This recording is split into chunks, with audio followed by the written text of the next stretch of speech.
좋으신 하나님이 주시는 은총과 또 평화가 사랑하는 여러분들과 함께하기를 빕니다. 오늘은 성령 강림 제 17주입니다.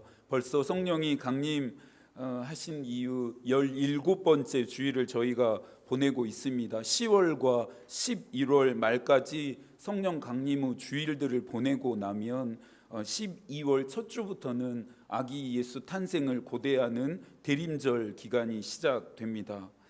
이렇게 생각해 보니 한 해가 또 시간이 무척 빠르다는 생각을 하게 됩니다. 세상 일들과 너무 개인적인 일들에만 매몰되지 마시고 하나님이 움직이시는 하늘의 섭리에도 몸과 마음을 맡겨보는 것도 필요할 것 같습니다. 어제는 또 24절기상으로 추분이었습니다. 추분이 이제 지나면서는 밤이 길어짐으로써 여름이 가고 이제 가을이 왔음을 이제 체감하게 되고 또 실감하게 되는 시간입니다. 그러고 보니 어느새 밤이 무척이나 빨리 찾아오고 있다라는 것을 깨닫게 됩니다. 추분쯤에는 논밭에 곡식을 거둬 드릴 준비를 하고 또 목화를 따면서 고추를 말리면서 또 잡다한 가을거지의 노동이 시작된다고 합니다. 그러면서 이맘때에만 거둬 드릴 수 있었던 나물들도 따다가 말리는 일들을 시작한다고 합니다. 가을이 좋은 이유가 있다라면 우리에게 풍성한 결실을 가져다 주기 때문인 것 같습니다. 땅은 참 정직합니다. 심은 대로 심은 만큼 인간에게 돌려주기 때문입니다. 우리의 마음도 이 땅처럼 참 정직했으면 좋겠습니다. 내가 수고하고 애쓰지 않은 것에 대해서는 욕심내지 않고 얻고 또 주어진 것에만 만족하고 감사할 수 있는 이 마음들로 온 세상이 좀 물들어 가게 되어졌으면 참 좋겠습니다. 호세아서 강의 6번째 시간입니다. 지난 5장에서는 이스라엘의 죄악인 교만에 대해서 다루었죠. 성서가 경고하는 교만은 우쭐대거나 의시되는 정도를 말하는 것이 아니라 했습니다. 성서에서 경고하는 교만이 무서운 이유는 이 교만이 항상 하나님과 연결되어져서 사용되었기 때문입니다. 그러니 이 교만에 대한 하나님의 심판은 멸망이었습니다. 교만은 내 삶의 자리에 내가 주인이 되거나 다른 무엇인가가 대신하게 하는 것이라고 말했습니다. 루터는 자신의 힘과 능력에 대한 확신 가운데 행한 행위들은 더더욱 죽음에 이르는 죄가 아니겠는가라고 하면서 하나님에 대한 두려움을 강조했습니다. 루터의 이와 같은 이해들은 인간들을 자신들의 죄에 대한 처벌을 기다리는 율법의 노예로 전락하게 한다라고 하는 점과 타락한 카톨릭 교회의 유산이라고 하는 점에서 비판받을 수 있지만 루터의 말을 조금 더 들어보자면 이 오해들은 얼마든지 해결될 수 있습니다. 그렇다면 루터의 이 주장이 하나님의 사랑과 어떻게 공존하고 양립할 수 있을까요? 루터에게 있어서 하나님에 대한 두려움은 인간이 하나님과 올바른 관계를 맺기 위한 가장 중요한 요소였습니다. 루터는 인간이 하나님에 대한 두려움이 없다라고 한다면 인간은 끊임없이 자신을 높이고 자신의 업적을 자랑하면서 교만에 빠져서 하나님이라고 하는 이 존재를 망각하고 자신만을 의존하게 된다라고 생각했습니다. 그래서 루터는 말하기를 두려움이 없는 곳에는 겸손도 없다. 겸손이 없는 곳에는 교만만 있을 뿐이다. 교만이 있는 곳에는 하나님의 분노와 심판이 존재한다라고 말합니다. 지난 시간에 우리가 다루어 왔던 내용이었습니다. 루터가 왜 이렇게 교만에 대해서 경계하도록 권면하는 것일까요? 또 하나님은 교만을 왜 이렇게 금하시는지 이해가 되어지는 대목입니다. 하나님에 대한 두려움은 공포를 의미하지 않습니다. 우리가 지은 죄로 인해 멸망을 걱정하게 하는 긴장도 아닙니다. 이것은 세상에서 말하는 두려움의 정의입니다. 성서에서 두려움이라고 하는 이 뜻을 가진 단어는 경외, 인도예요. 이 말 안에는 두려워하다라고 하는 뜻도 있지만 특별히 이 단어 안에는 하나님에 대한 존경심, 하나님에 대한 거룩함으로 인해서 하나님과 함께하고 동행하면서 하나님이 원하시는 그 일은 어떠한 것이라도 하겠다라고 하는 긍정적인 의미를 가지고 있는 단어입니다. 루터가 말한 것처럼 하나님과 올바른 관계를 맺기 위해서는 내가 하나님이 원하시는 일이라면 그 어떠한 일도 하겠습니다라고 하는 결단과 헌신이 담겨져 있는 단어가 경외라고 하는 이 단어의 뜻이라는 것입니다. 교만이라고 하는 뜻이 이렇다고 한다면 나는 교만하지 않다 자신 있게 말할 수 있는 사람은 없습니다. 하나님 앞에서 과연 나는 교만하지 않다 자신 있게 말할 수 있는 사람이 있을까요? 누구든지 이 교만에서 자유로울 수는 없습니다.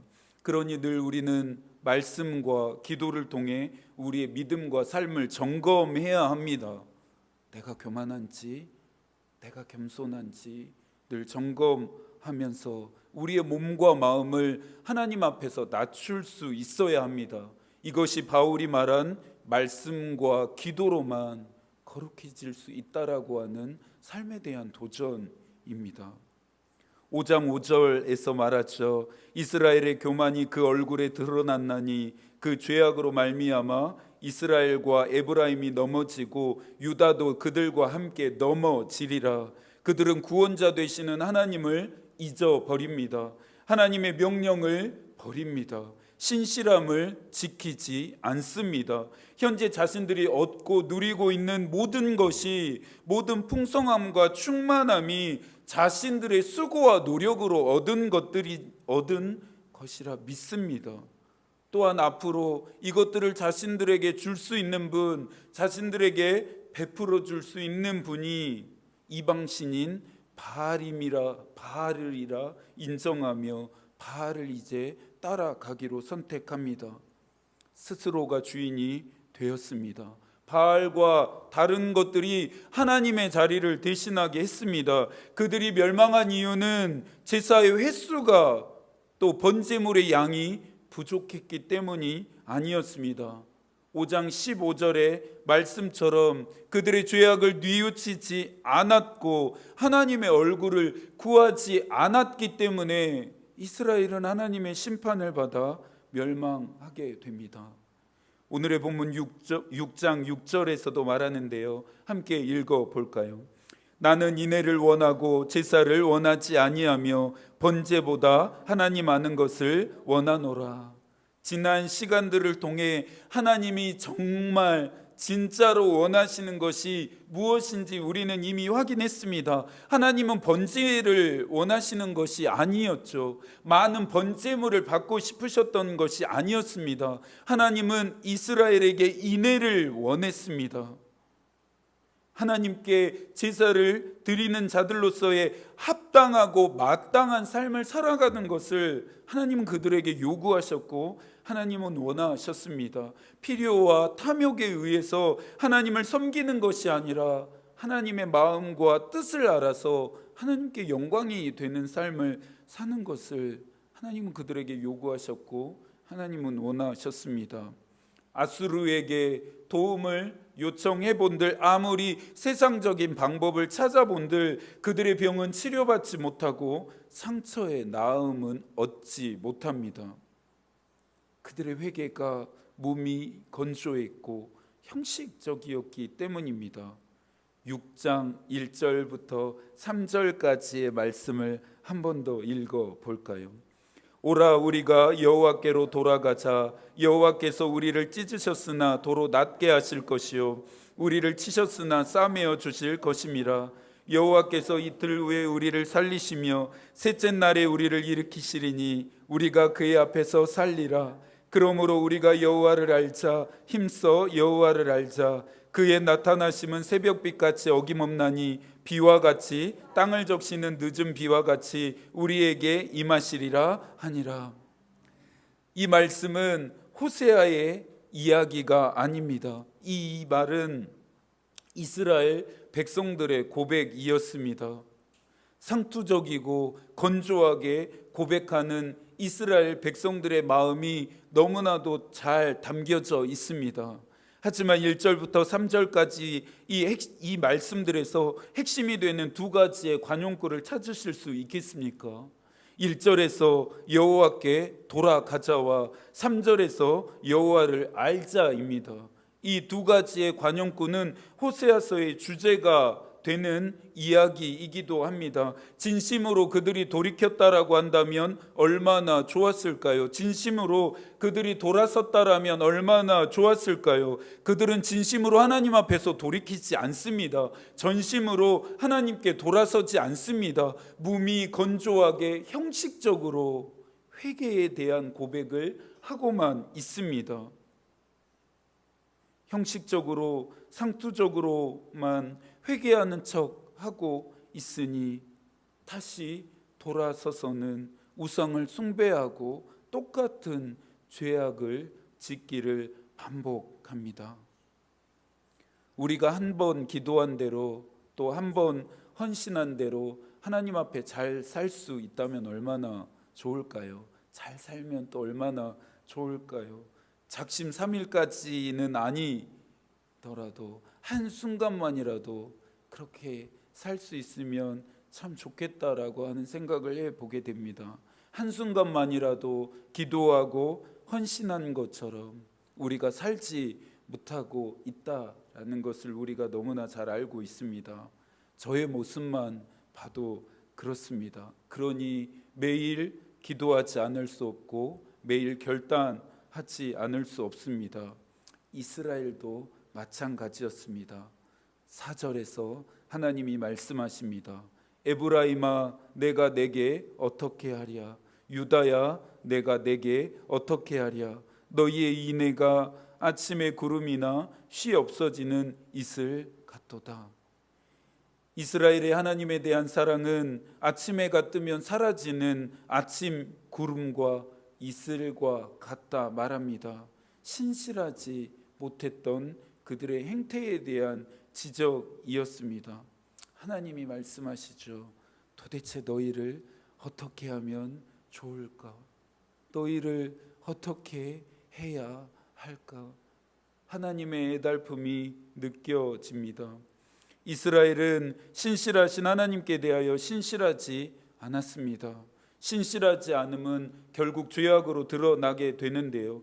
7절에서는 하나님을 반역하게 되고 8절에서는 피로 가득하게 되고 9절에서는 사악을 행하게 되고 10절에서는 가증한 일과 음행을 통해 이스라엘이 더럽혀지게 됩니다. 길르앗과 세겜 땅에서도 살인과 악이 행해지고 있음을 호세아가 안타까워하고 있습니다. 7절에 나오는 아담은 우리가 알고 있는 사람의 이름이 아니라 장소의 명칭입니다. 호세아는 이 아담에서 너희가 하나님과 언약을 어겼다라고 말하고 있습니다. 지난 사경회 때 내용이 기억나시는지 모르겠습니다. 길르앗과 세겜은 도피성이 있었던 곳이었습니다.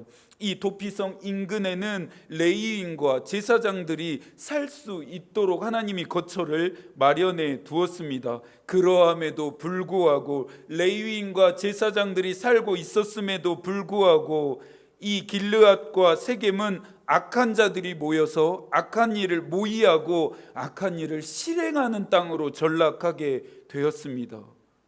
죄악으로 인해 이스라엘이 도무지 오염되지 않은 곳이 없었습니다. 이 도피성은 부지 중에 살인한 자가 피해서 은혜로 말미암아 목숨을 부지할 수 있는 곳이었습니다.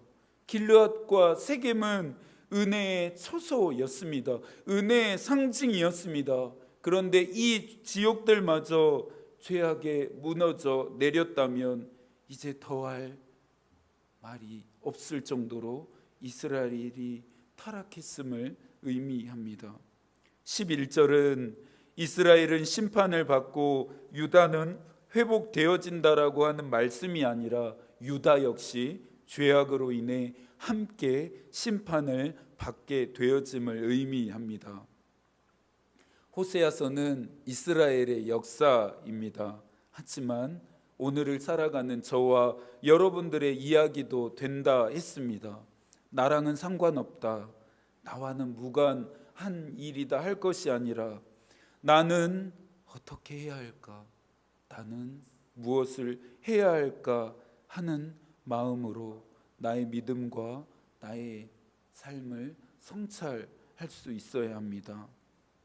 이스라엘 백성들처럼 형식적으로 회개하면서 돌이키는 척 하는 것이 저와 여러분의 모습일 수 있기 때문입니다. 우리 역시 하나님 앞에서 신실함을 잃어버릴 수 있기 때문입니다. 하나님과 세상을 겸하여 섬기는 것이 오늘 저와 여러분의 모습일 수도 있기 때문입니다. 예언서의 말씀을 들으면서 지적을 받고 정죄를 받는 것 같은 마음이 들 수도 있습니다. 불편하고 불쾌하실 수도 있을 것 같습니다. 나에게도 이런 심판이 임하면 어떡하지? 나에게도 이런 벌이 임하면 어떡하지? 하는 생각에 긴장과 두려움을 느끼실 수도 있습니다. 그렇다면 충분히 그런 감정과 마음을 느끼십시오. 자책, 정죄, 불편, 불쾌, 긴장과 두려움을 온전히 느끼십시오. 이러한 감정들을 느끼신 다음에 그 다음이 우리에게 더 중요합니다. 이와 같은 감정과 마음들을 어떻게 해결하고 극복할 것인지가 훨씬 더 중요합니다. 우리가 집중해야 할 지점은 바로 여기입니다. 하나님의 심판의 목적이 무엇이라 했습니까? 당신의 백성들, 당신의 자녀들을 영원히 파멸시키는 것입니까? 죄에 대한 엄중하고 혹독한 대가를 똑똑히 치르게 하시는 것입니까? 아닙니다. 아니라고 했습니다. 심판의 목적은 아직 돌이킬 기회와 시간이 있음을 알려주는 사건입니다. 심판은 곧 하나님의 구원의 행동이 되기 때문입니다. 호세아는 형식적이고 상투적인 회개와 고백만으로는 결코 하나님이 주시는 치료와 회복을 받을 수 없다 말합니다. 온전하고 완전한 돌이킴이 필요하다라는 것인데요. 그 마음으로 우리가 다시 한번 호세아 6장 1절부터 3절까지의 말씀을 읽어 볼까요? 오라, 우리가 여호와께로 돌아가자. 여호와께서 우리를 찢으셨으나 도로 낫게 하실 것이요 우리를 치셨으나 싸매어 주실 것임이라. 여호와께서 이틀 후에 우리를 살리시며 셋째 날에 우리를 일으키시리니 우리가 그의 앞에서 살리라. 그러므로 우리가 여호와를 알자. 힘써 여호와를 알자. 그의 나타나심은 새벽빛같이 어김없나니 비와 같이 땅을 적시는 늦은 비와 같이 우리에게 임하시리라 하니라. 여러분에게도 낫게 하고 싸매어 주시는 은혜가 필요하십니까? 일으키시고 살리시는 은혜가 필요하십니까? 그렇다면 우리가 어떻게 해야 할까요? 어떻게 하면 될까요? 하나님께 돌아가십시오. 하나님 앞으로 나아가십시오. 세상에서 하나님께 유턴하십시오. 그래야만 우리가 나을 수 있습니다. 그래야 살 수 있습니다. 하나님 앞에 설 때에 우리가 살 수 있습니다. 여리고성보다 여러 가지 면에서 점령이 훨씬 쉬웠던 아이성 전투에서 패한 뒤에 여호수아가 어떻게 합니까? 여호수아 7장 6절입니다. 여호수아가 옷을 찢고 이스라엘 장로들과 함께 여호와의 궤 앞에서 땅에 엎드려 머리에 티끌을 뒤집어 쓰고 저물도록 있다가 여호수아는 여호와의 궤 앞으로 나아갔습니다. 하나님 앞으로 나아갔습니다. 자신들을 다시 한번 일으키시고 살려주시기를 밤이 지나도록 이스라엘 하나님 앞에 이스라엘 장로들과 함께 하나님 앞에 간청하고 또 간청했습니다. 하나님, 우리를 살려주십시오. 하나님, 우리를 다시 회복시켜 주십시오. 여호수아가 하나님 앞에 간청했습니다. 우리가 해야 할 일이 무엇입니까? 여호수아와 이스라엘 장로들이 했던 것처럼, 오늘 본문의 이스라엘 백성들이 해야 할 일처럼 하나님께 돌아가는 것입니다. 하나님과 반대되는 길을 향해 가고 계셨다라면 당장 돌이키십시오. 하나님께 돌아가지 못하는 장애물들이 내 믿음과 나의 삶 안에 질비해 있다라고 한다라면 모두 청산하고 치워버리십시오. 하나님께 돌아가자, 하나님을 알자, 그래야만 하나님의 심판을 피할 수 있다라고 그것만 말해도 충분했을 텐데, 호세아는 새벽 빛과 같이 땅을 적시는 비와 같이 하나님이 너희에게 나타나실 것이다 라고 말합니다. 새벽빛은 희망과 약속을 상징합니다. 언제나 변함없이 이스라엘을 향한 빛을 비추심을 의미하죠. 땅을 적시는 비는 고대 근동의 척박한 이 팔레스틴 땅을 부드럽게 하면서 곡식이 잘 여물게 하려면 겨울과 봄에 땅을 적시는 적당한 비가 내려줘야 했습니다. 하나님이 그 비를 너희에게 내리시겠다라고 말하고 있습니다. 당시 가나안 사람들이, 이스라엘 백성들이 땅을 적시는 이 비를 내리는 자가 누구라고 믿었습니까?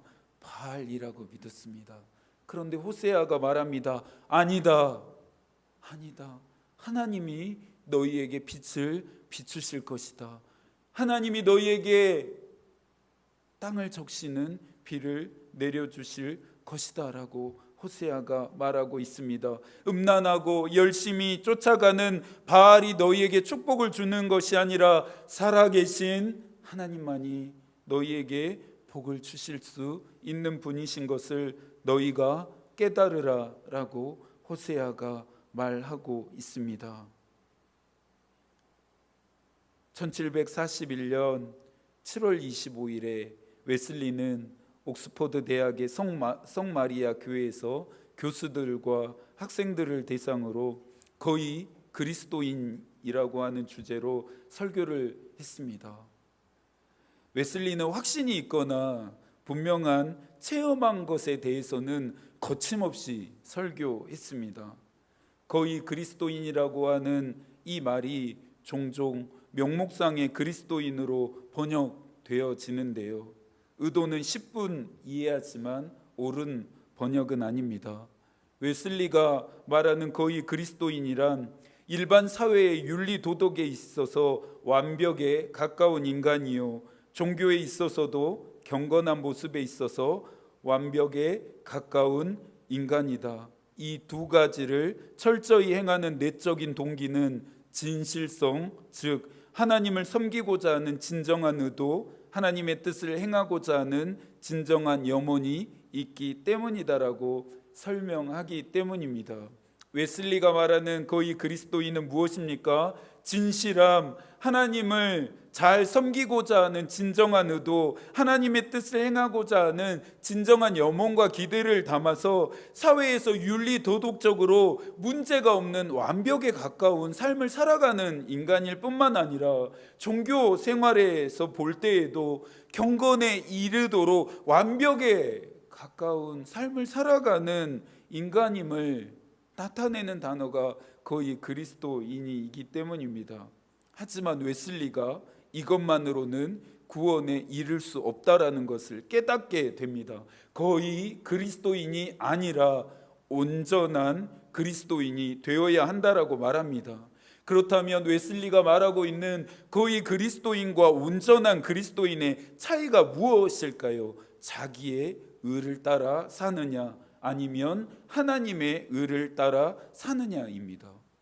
이 차이가 구별되십니까?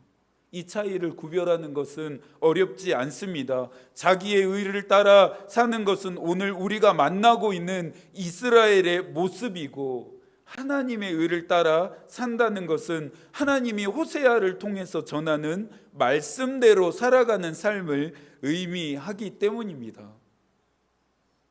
세상 사람들이 볼 때 도덕적으로, 윤리적으로 문제가 없고 신앙생활을 하는 것도 적당히 하는 것만으로는 충분하지 않다라고 웨슬리가 말합니다.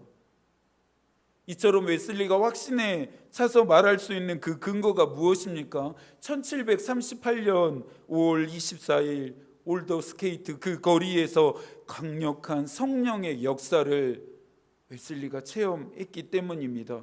웨슬리는 이날 전까지 그 어느 것 하나 흠잡을 것 없는 철저하고 규칙적인 삶을 살았습니다.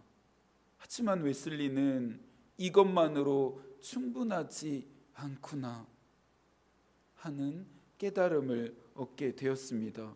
예수 그리스도에 대한 온전하고 완전한 믿음, 온전하고 완전한 믿음에 의해 살아야 하고 온전하고 완전한 믿음에 의해 행하는 모든 것만 하나님이 인정하신다. 그리고 온전하고 완전한 예수 그리스도를 믿는 이 믿음에 의해 하나님이 주시는 은혜로 말미암아 구원을 받는다라는 것을 웨슬리가 깨닫게 되었습니다. 웨슬리가 회심하는 순간이었습니다.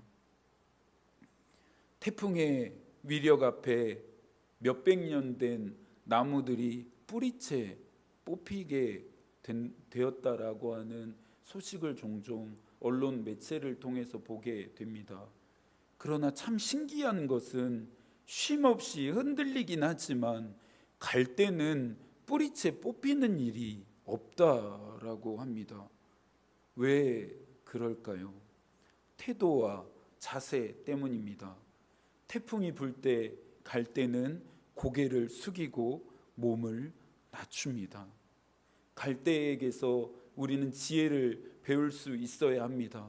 하나님의 말씀하심 앞에서 돌같이 굳은 마음, 강팍한 자세로 버티고 있어서는 안 됩니다. 갈 때처럼 겸손히 그분 앞에 고개를 숙이고 엎드려야 합니다. 요엘서 2장 13절입니다. 너희는 옷을 찢지 말고 마음을 찢고 너희 하나님 여호와께로 돌아올지어다. 그는 은혜로우시며 자비로우시며 노하기를 더디하시며 인애가 크시사 뜻을 돌이켜 재앙을 내리지 아니하시나니.